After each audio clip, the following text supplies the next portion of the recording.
மிதுன ராசி என்பர்களே, செக்க போட்டு புளிஞ்சு எடுத்துருக்குமே இந்த 2-3 மாதம். ஆமாம், பின்ன வச்சு செஞ்சுருக்காது. ஏன்னா 2026 எல்லோரும் நிறையா சொல்லியிருப்பாங்க. நம்ம வீடியோவில் மட்டும்தான் நம்ம தெளிவாக சொன்னோம். 2026 நல்லா தான் இருக்குது. ஆனால் அது மிதுன ராசிக்கு சும்மா அடிச்சுன்னு ஒரு தோசம் சொல்லாதீங்க. சின்ன சின்ன சிக்கல்கள்லாம் சந்தித்து தான் அந்த மிதுன ராசி மேலே வரும். அதில் 5% பேருக்கு தான் ஓரளவுக்கு மேலே இருக்கும், ஓரளவுக்கு கொஞ்சம் ரிலாக்ஸாக இருக்கும் அப்படின்னு நான் முன்னாடியே சொன்னேன். நிறைய பேர் எல்லாம் அதை கேட்கல. சார் எல்லாம் 2026 சூப்பராக இருக்குன்னு சொன்னாங்க அப்படின்னு தான் இருந்தீங்க. சரி சார், இனி வரக்கூடிய காலகட்டம் எப்படி இருக்கும்? சனி பயிற்சி மாறினுச்சு, அது மாறினுச்சு, இது மாறிச்சு, தமிழ் வருட பிறப்பே வரப்போகுது. இப்போ ஏப்ரல் மாதம் வந்துருச்சு, இன்னும் ஒரு 5 நாளில் ஏப்ரல் பிறக்க போகுது, 3 நாளில் ஏப்ரல் பிறக்க போகுது. எப்படி இருக்க போகுது அப்படின்னு கேட்குற உங்களுக்கு தான் இந்த வீடியோ. தயவு செய்து இதையும் ஸ்கிப் பண்ணிவிட்டு கமெண்ட் செக்ஷனில் போய் எல்லாம் நல்லா இருக்குன்னு சொன்னாங்க, இப்படி இருக்குன்னு திட்டிகிட்டு இருக்காதிங்க. நான் தெளிவாக சொல்கிறேன், A to Z. நீங்கள் நினைக்காத சில விஷயங்கள், நினைத்து கூட பார்க்காத பல முக்கியமான விஷயங்கள் எல்லாத்தையுமே நான் வந்து எக்ஸாக்டாக சொல்கிறேன். ஸோ அதுக்கு மட்டும் இல்லாமல் இந்த ராசிக்காரர்கள் தயவு செய்து ஒரு டைம் நீங்கள் லோக்கல்லையே கூட ஜோதிடம் பாருங்கள். உங்களுடைய தசாபுத்தி எப்படி இருக்குன்னு பாருங்கள். மிதுன ராசியை பொறுத்த வரைக்கும் ஓவராலாக மிதுன ராசிக்கு சொல்லக்கூடிய பலன்கள் 60% தான் பொருந்தும். ஏன் சார் அப்புறம் எல்லாம் யூடியூப்பில் சொல்லிட்டு இருக்கிறாங்களே அது பொருந்து நான் ஓப்பனாக சொல்கிறேங்க. நீங்கள் லோக்கலில் பார்க்கக்கூடிய ஜாதகம் மட்டும்தான் செட் ஆகும். இல்லையா, உங்களுக்கு லோக்கலில் பார்க்க சாட்டிஸ்ஃபை ஆகலை அப்படின்னா கீழே நம்பர் கொடுத்துட்டு நீங்கள் அந்த நம்பருக்கு ஃபோன் பண்ணி பேசிடுவோம். நீங்கள் ப்ரொமோஷன் நினச்சாலும் பிரச்சனை இல்லை. ஏன்னா மேஷ ராசி, ரிஷப ராசி, மிதுன ராசி, இந்த மாதிரி ராசிகளுக்கு எல்லாமே வந்து பார்த்திங்கன்னா ஒவ்வொருத்தரும் வந்து பார்த்திங்கன்னா ராசிகளுக்கு வந்து இவங்க சொல்கிறாங்க அந்த ராசி மாதிரி எல்லாமே நடந்துடும், 100% நடந்துடும் அப்படிங்கிற மாதிரி நிறைய பேர் நினைப்பாங்க. ஆனால் இந்த மிதுன ராசிக்காரர்களுக்கு மட்டும் கம்ப்ளீட்டாக செக் பண்ணி பார்த்தீங்க அப்படின்னா மிதுன ராசிங்கிறது மட்டும்தான் ஒன்று. மற்ற எல்லாம் டிஃப்ரெண்ட்டு. தசாபுத்தி வேறு, நட்சத்திரம் வேறு, பிறந்த தேதி வேறு, பிறந்த நேரம் வேறு, பிறந்த ஊர் வேறு, உங்களோட பிரயாணிக்கக்கூடிய மற்ற ராசிகள் வேறு. அப்போ என்ன பண்ணுது, இந்த மேஷம், ரிஷபம், அதுக்கப்புறம் 3வது ராசியான இந்த மிதுனம், இது எல்லாமே இந்த 3மே ஒரே மாதிரி தான். இந்த 3 ராசியுமே வந்து ஒற்று ராசிகள் மாதிரி. உங்களோட வேறு ஏதாவது ஒரு ராசிகள் இருக்குது அப்படின்னா அந்த ராசி மாதிரி இது செயல்பட ஆரம்பிச்சிடும். உங்களை யாராவது ஒருத்தர் ட்விஸ்ட் பண்ணா அப்படின்னா நீங்கள் ஆட்டோமேட்டிக்காக மைண்டு மாறிடுவீங்க. உங்கள்கிட்ட ஒருத்தர் அன்பாக பேசினா அப்படின்னா நீங்கள் அவனுக்கு பாவம் பார்ப்பீங்க. உங்கள்கிட்ட ஒருத்தர் வந்து பாசமாக பேசினா அப்படின்னா நீங்கள் அவனுக்கு ரொம்ப கரிசனமாக இருப்பீங்க. உங்கள்கிட்ட ₹1 கொடுத்து ஒரு ஹெல்ப் பண்ணா அப்படின்னா நீங்கள் ரொம்ப நன்றி கடனாக ₹100 கொடுப்பீங்க. அந்த மாதிரி நீங்கள் ஒரு மற்றவனால ஈஸியாக அட்ராக்ட் ஆகக்கூடிய ஒரு ஆள். ஸோ ஈஸியாக வந்து உங்களை கேன்வாஷ் பண்ணிடுவாங்க. அதை தான் நான் சொல்கிறேன், ஈஸியாக உங்களை ஏமாற்றிடுவாங்க அப்படிங்கிறத இப்படி கொஞ்சம் தெளிவாக சொல்கிறேன். ஸோ இந்த ராசிக்காரர்கள் ஏமாற்றம் அடைந்த ராசிக்காரர்கள், ஏமாறக்கூடிய ராசிக்காரர்கள், தொழில் ரீதியாக பல அவமானங்களை சந்தித்த ராசிக்காரர்கள், கல்வி சம்பந்தமான விஷயங்களை தோல்வி சந்திச்சிருப்பீங்க, தொழிலில் நிறைய தோல்வி சந்திச்சிருப்பீங்க, நிறைய துரோகங்களை சந்திச்சிருப்பீங்க, நட்பு வட்டாரங்களில் நிறைய நம்பிக்கை துரோகங்களை சந்திச்சிருப்பீங்க. அதேமாதிரி குடும்ப ரீதியான விஷயங்கள் நிறைய சிக்கல்களை சந்தித்து தான் நீங்கள் வந்து ஒவ்வொரு விஷயமாக சரி பண்ணிட்டு வருவீங்க.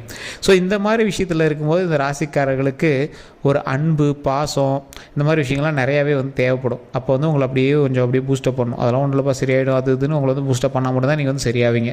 ஸோ இந்த மாதிரி ராசிக்காரர்கள் தயவுசெய்து இனி வரக்கூடிய காலகட்டங்களில் கொஞ்சம் பொறுமையாகவும் நிதானமாக செயல்பட வேண்டிய ஒரு அவசியமான ஒரு நேரமாக இருக்குதுங்க. உங்களுக்கு வேறு யார்ட்டையும் ஃபோன் பண்ணி பேசணும், சார் ஜோதிடம் பற்றி தெரிஞ்சுக்கணும் அப்படின்னா கீழே நம்பருக்கு நீங்கள் ஃபோன் பண்ணி தெரிஞ்சுக்கலாம். அதுக்கு நீங்கள் ஃபோன் பண்ணும்போது பிஸின்னு இருந்துச்சுன்னா தயவு செய்து வெயிட் பண்ணி பண்ணுங்கள். இல்லைனா வாட்ஸ்அப்பில் டீட்டெயில் போட்டு வைங்க, உங்களுக்கு அப்பாயின்மெண்ட் கொடுப்பாங்க. நிறைய பேர் திட்டுறீங்க, சார் பிஸியாக இருக்குன்னே வருது அப்படின்னு. ஸோ கொஞ்சம் நிறைய பேர் அட்டன் பண்ணுறதுனால பிஸியாக இருப்பாங்க. ஸோ தயவுசெய்து வெயிட் பண்ணி பண்ணுங்கள். இது அட்வர்டைஸ்மெண்ட் பர்பஸாக நீங்கள் வச்சுக்கலாம், ப்ரொமோஷன் பர்பஸாக நீங்கள் வச்சுக்கலாம். மிதுன ராசிக்காரர்களுக்கு ஏப்ரல் மாதம் நிலவக்கூடிய கிரக அடைப்பின்படி அதிர்ஷ்டமோ யோகமோ சில பலன்களாக உங்களுக்கு வந்து இருமடங்காக கலந்து தான் வருதுங்க. கிட்டத்தட்ட எல்லா கிரகங்களும் சாதகமாக இருந்தாலும் சில விஷயங்கள் வந்து உங்களுக்கு கொஞ்சம் எச்சரிக்கையான சில விஷயமாக இருக்குதுங்க. தொழில், குடும்ப வருமானம், இந்த மாதிரி பல வகையான எதிர்பார்ப்புகள் நிறைவேறுமா, மகிழ்ச்சி அதிகரிக்குமா, அதே போல் முன்னேற்றம் காண்பீங்களா அப்படிங்கிறதான் இந்த வீடியோவில் நம்ம பார்க்க போகிறோம். சரி, இந்த ராசிக்காரர்களுக்கு ஏப்ரல் மாதம் அப்படிங்கிறத விட இன்னையிலேருந்து 15 நாட்கள் எப்படி இருக்குது, சாதகமான விஷயங்களாக இருக்க போதா அப்படின்னு பார்த்தா மிதுன ராசினருக்கு ஏப்ரல் மாதம் பொற்காலமாக இருக்குங்க. நினைத்த காரியங்கள் எல்லாமே நடக்கக்கூடிய ஒரு நேரம். அது மட்டும் இல்லாமல் முயற்சிகள் உடனடியாக கைகூடும். குடும்பத்தில் மகிழ்ச்சி அதிகரிக்கும். கடந்த சில நாட்களாக வக்கரமாக இருந்த ராசி அதிபதி புதன் ஏப்ரல் மாதத்தில் வந்து வக்கர நிவர்த்தி அடைவராங்க. மனக்குழப்பம் நீங்கும். அதே மாதிரி மனக்குழப்பம் எல்லாமே விளைக்கிறோம். நீங்கள் கவலையே பட தேவையில்லை. தடைகள் எல்லாமே நீங்குதுங்க. சொத்துக்கள், வீடு சார்ந்த விஷயங்கள் எல்லாமே இந்த குழப்பம் வந்து விலகுதுங்க. திடீர் அதிர்ஷ்டம், அதே போல் திடீர் அதிர்ஷ்டம் மூலமாக ஆதாயம் கண்டிப்பாக உண்டு. குழந்தைகளால் மகிழ்ச்சி உண்டாகும். திருமண பேச்சுவார்த்தை வந்து கண்டிப்பாக கைகூடும். காதல் திருமணம் இருக்குது அப்படின்னா தயவு செஞ்சு அவங்க கொஞ்சம் பொறுமையாக நிதானமாக பண்ணிக்க போனால் பெற்றோர்களோட ஒப்புதலோடு நடக்கக்கூடிய வாய்ப்பு இருக்குது. அதனால் இந்த காதல் பண்ணுறவங்க மட்டும் கொஞ்சம் வெயிட் பண்ணுங்கள். கையை கூட்டிகிட்டு ஓடுறதோ அந்த மாதிரி விஷயங்கள்லாம் தயவு செய்து இப்போ பண்ணாதீங்க. பெற்றோர்களே சம்மதித்து ஓகே அப்படிங்கிற ரேஞ்சுக்கு வரக்கூடிய காலகட்டங்கள் இருக்குது. ஸோ கொஞ்சம் பொறுமையாக நிதானமாக பண்ணிங்க அப்படின்னா நன்மை உண்டு. திடீர் அதிர்ஷ்டங்க. திடீர் அதிர்ஷ்டம்னா என்ன, ரோட்டில் போய்ட்டு வந்து கோடியாக பணம் கொடுப்பானா அப்படிலாம் கிடையாது. ஏதோ ஒரு வகையில் உங்களுக்கு வந்து ஓரளவுக்கு பழசை கம்பேர் பண்ணும்போது ஒரு அதிர்ஷ்டமான விஷயங்கள் நடக்குதுங்க. இதெல்லாம் உங்களுக்கு நடக்குன்னு நினச்சிங்களா? நடக்குது. நல்ல விஷயங்கள், மகிழ்ச்சி தரக்கூடிய விஷயங்கள், உங்களை வந்து ஒரு சிலிர்ப்பூட்டி மகிழ்ச்சி தரக்கூடிய விஷயங்கள்லாம் வந்து உங்களுக்கு நடக்க இருக்குதுங்க. அதை மட்டும் மைண்டில் நல்லா ஞாபகம் வச்சுக்கோங்க. அதே போல் மிதுன ராசிக்காரர்கள் ஏப்ரல் மாதத்தில் ராசி பலன் அப்படின்னு பார்க்கும்போது இதில் பணம் மற்றும் பொருளாதாரத்திலலாம் நீங்கள் முக்கியமான சில விஷயங்கள்லாம் நீங்கள் வந்து யோசித்து பார்க்கணுங்க. பொருளாதார விஷயத்தில் கண்டிப்பாக வளர்ச்சி உண்டுங்க. ஆனால் அந்த வளர்ச்சி எதை நோக்கி நீங்கள் பிரயாணம் பண்ணணும் அப்படிங்கிறது யோசிச்சுக்கோங்க. பொருளாதாரத்தை கைக்கு வருது அப்படின்னா அதுக்கு தகுந்த மாதிரி நீங்கள் செலவு பண்ணிகிட்டே இருப்பீங்க. மிதுன ராசிக்கு என்றைக்குமே சம்பாதிச்ச காசுலாம் கையில் வச்சுலாம் நீங்கள் வந்து பார்த்துருக்கவே மாட்டீங்க. அப்படி அப்படியே மூவ் பண்ணிட்டு தான் இருந்திருப்பீங்க. தொழில் வியாபாரத்தில் பெரிய லாபங்கள் வந்து கண்டிப்பாக கிடைக்குங்க. அதே மாதிரி வராமல் இருந்த தொகை, உங்களுக்கு கையில் வந்து வர வேண்டிய அமௌண்ட்டு, ரொம்ப நாளாக வசூலாகாமல் இருந்த அமௌண்ட்டு, இது எல்லாமே வசூலாகக்கூடிய ஒரு காலகட்டமாக அமையுதுங்க. இதனால் பண வரவு கண்டிப்பாக அதிகரிக்கும் போது, தனிப்பட்ட வருமானம் தவிர்த்து குடும்பத்தில் வருமானமும் கண்டிப்பாக வரப்போகுது. பொருளாதார நிலை கண்டிப்பாக மேம்படுதுங்க. கடன் அடையக்கூடிய அளவுக்கு பண வரவு உண்டாகும். முழு கடன் அடைப்பீங்களான்னு தெரியாது. ஆனால் ஓரளவுக்கு அந்த கடனில் கை வச்சு அதை கொஞ்சம் ஒரு 10 லட்ச ரூபா இருக்குதுன்னா அதில் ஒரு 5 லட்ச ரூபா அடக்கூடிய அளவுக்கு ஓரளவுக்கு அமௌண்ட் வந்து நீங்கள் ரெடி பண்ணிடுவீங்க. அதுவே கொஞ்சம் புரட்டி போட்டு தான் ரெடி பண்ணுவீங்க. அதுலேயும் சின்ன சின்ன கை கடன்கள் போட்டு சின்ன சின்ன விஷயங்கள் போட்டு தான் அதை வந்து ரெடி பண்ணுவீங்க. அதே போல் முதலீடு அப்புறம் சேமிப்புகளில் கவனம் கண்டிப்பாக செலுத்தணுங்க. குறிப்பாக சொத்துக்கள் வாங்கக்கூடிய விஷயத்தில் திட்டமிடலாம். ஆனால் கொஞ்சம் பொறுமையாக யோசித்து சொத்துக்கள் வாங்குகிற விஷயத்தில் கொஞ்சம் கவனமாக பண்ணுங்கள். ஏன்னா மிதுன ராசிக்காரர்களுக்கு சொத்து சம்மந்தப்பட்ட விஷயத்தில் நிறைய எக்கச்சக்கமான சிக்கல்களை சந்திச்சு தான் நீங்கள் வந்து மேலே வரக்கூடிய ராசி. ஸோ அதனால் அதில் மட்டும் கொஞ்சம் எச்சரிக்கையாக இருங்க. மிதுன ராசிக்கு இந்த மாதத்தில் வேலை அப்புறம் தொழிலாம் வந்து பார்த்திங்கன்னா மிதுன ராசிக்காரர்களுக்கு எப்போவுமே வந்து பார்த்திங்கன்னா தொழில் சார்ந்த விஷயங்களில் நீங்கள் கொஞ்சம் ஹையர் கிரேடில் இருக்கிற ஒரு ஆள். நீங்கள் என்ன தான் நீங்கள் வந்து லோயர் கிரேடில் வேலை பார்த்தாலும் உங்களோட ஐடியாஸ் வந்து ஹையர் கிரேடாக இருக்கும். நீங்கள் சொல்கிறது தான் மேலதிகாரியே கேட்பாங்க. அந்த மாதிரி ஒரு ஐடியாலஜி உள்ள பர்சன்.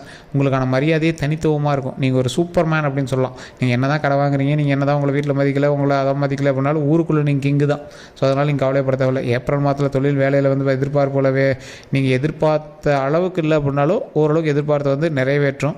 அதே மாதிரி பூர்த்தி செய்யக்கூடிய அளவுக்கு இருக்குங்க. இந்த தொழில் இந்தளவுக்கு வருமானம் வரும்னு நினச்சேன், ஓகே ஓகே அப்படிங்கிற மாதிரி இருக்கும். பொருளாதார உயர்வு காரணமாக உங்களுக்கு ஒரு சில விஷயங்கள் உயர்வாக கிடைக்கும். அதில் வெகுமதியாகவும் சில விஷயங்கள் கிடைக்கும். அதே போல் வேலையில் பதவி உயர்வு கண்டிப்பாக உண்டு. புதிய வேலை மாற்றம், இடமாற்றம் அப்படிங்கிற விஷயங்கள்லாம் வந்து பார்த்திங்கன்னா விரும்பியது நடக்கக்கூடிய சூழலாக உள்ளாதுங்க. இதே போல் நீங்கள் எதில் நீங்கள் கவனமாக இருக்கணும் அப்படின்னா திடீர் இடமாற்றம் கொடுப்பாங்க, திடீர் வேலை மாற்றம் கொடுப்பாங்க. அதெல்லாம் கொஞ்சம் எச்சரிக்கையாகவும் நிதானமாகவும் பொறுமையாக செயல்படுத்திங்க அப்படின்னா நன்மை உண்டுங்க. அதே போல் திடீர் அதிர்ஷ்டமும் அதே மாதிரி உத்தியோகம் அப்புறம் வியாபாரத்தில் வந்து பார்த்திங்கன்னா கண்டிப்பாக ஆதாயம் கண்டிப்பாக உண்டுங்க. சிலருக்கு அரசாங்க பணிகள் வந்து கிடைக்குங்க. அதுபோல் தொழில் ரீதியான லாபம் கண்டிப்பாக ஈட்டுவீங்க. தொழிலில் வளர்ச்சி கண்டிப்பாக அடைப்பீங்க. புதிய ஒப்பந்தங்கள் வந்து கிடைக்குங்க. லாபகரமான திட்டங்களும் சாத்தியமாகுங்க. இது எல்லாம் இருக்குதுங்க. ஆனாலும் தொழிலில் உங்களுக்கு எதிரி அதிகங்க. தொழிலில் எதிரி அதிகம் அப்படிங்கிறதுனால நீங்கள் எதில் கவனமாக இருக்கணும்? தொழில் பண்ணும் போதோ இல்லை தொழிலில் உங்களுக்கு கீழே வேலை பார்க்குறவங்கள்டையோ கொஞ்சம் நிதானமாக ஹேண்டில் பண்ணணும். திட்டுறதோ இல்லை நீங்கள் வாய்க்கு வந்ததெல்லாம் பேசுகிறதோ வேறு எங்களை வீட்டில் திட்டுற மாதிரி எங்கள் திட்டத்தெல்லாம் கண்டிப்பாக இருக்கவே கூடாதுங்க. அதெல்லாம் நீங்கள் கண்டிப்பாக நீங்கள் வந்து மேனேஜ் பண்ணியே ஆகணும். அதே மாதிரி பொருளாதார விஷயங்கள் ஒருத்தர்கிட்ட நீங்கள் பணம் கொடுக்குறீங்க அப்படின்னா அதுக்கான கரெக்டான டாக்குமெண்ட்ஸ் ரெடி பண்ணிக்கோங்க. அதே போல் முக்கியமான ப்ரூஃபை கொடுத்து மாட்டிக்காதீங்க. அதே போல் அதை கொஞ்சம் சாதுரியமாக நீங்கள் ஹேண்டில் பண்ணுறது ரொம்பவே நல்லதுங்க. மிதுன ராசிக்கு மாதம் முழுவதுமே இருக்கக்கூடிய விஷயங்கள் நிறையா இருக்குது. அதில் நீங்கள் எதில் கவனமாக இருக்கணும் அப்படிங்கிறத நான் தெளிவாக சொல்கிறேன், நோட் பண்ணிக்கோங்க. மிதுன ராசிக்காரர்கள் நம்ம முன்னாடியே சொன்ன மாதிரி அந்த பண வரவு விஷயம்லாம் இருக்குல்ல, அதெல்லாம் கொஞ்சம் கவனமாக தான் இருக்கணுங்க. சாதகமான நிலை இருக்குது, இருந்தாலும் எல்லா கிரகங்களுமே சாதகமாக இருந்தாலும் பெரிதளவு கவலைப்பட விஷயம் எதுவும் இல்லை. இருந்தாலும் பண வரவு, வேலை, தொழில் ஆகிய விஷயத்தில் பண வரவு ஓகே, வேலை, தொழில், அதே போல் நீங்கள் மற்றவர்கிட்ட கொடுக்குறீங்க பார்த்தீங்கன்னா செக்யூரிட்டியாக சில விஷயங்கள் நீங்கள் போய் நிற்கிறீங்க பார்த்தீங்களா, அந்த மாதிரி விஷயத்தில் திருப்தியாக இருந்தாலும் ஓரளவுக்கு கொஞ்சம் கவனமாகவே இருக்கணும். நீங்கள் செக்யூரிட்டியாக கையெழுத்து போடுறீங்க இல்லை ஏதாவது ஒரு விஷயங்கள் கொடுக்குறீங்க அப்படின்னா ரொம்பவே கவனமாக இருக்கணும். உடல் ஆரோக்கியத்தில் கொஞ்சம் கவனம் கண்டிப்பாக தேவைங்க. பல வாய்ப்புகள் தேடி வரும்போது அதை கவனமாக பரிசீலனை செய்து அதை வந்து முக்கியமாக பரிசீலனை செய்து நீங்கள் வந்து அதுக்கு மூவ் பண்ணுங்கள். எந்த அளவுக்கு நீங்கள் பணம் சம்பாதிக்கலாம் அந்தளவுக்கு உடல் ஆரோக்கியத்தில் கவனம் செலுத்துங்க. டெய்லி வாக்கிங் போங்க, எண்ணெய் பொருட்களை தவிர்த்துக்கோங்க, கடையில் வெளி ஃபுட்ஸ்லாம் கொஞ்சம் தவிர்த்துக்கோங்க. உடல் ஆரோக்கியத்தை நல்லா மெயின்டைன் பண்ணுங்கள். அதே போல் உடல் ஆரோக்கியம் எந்த அளவுக்கு விஷயங்களோ அதே போல் வண்டி வாகனத்தில் கவனமாக இருங்க. ஸோ இந்த 2 விஷயத்தில் கவனமாக இருந்தீங்க அப்படின்னா போதுமானது.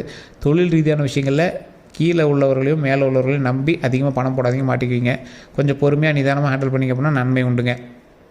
மிதுன ராசிக்காரர்களுக்கு ஏப்ரலில் தொட்டது எல்லாமே தொடங்கும் காலமாக இருந்தாலும் 12 ராசிகள்லேயே அதிகபட்சமாக நற்பலன்கள் பெறக்கூடிய ராசியில் இந்த மிதுன ராசி ஒன்றுங்க.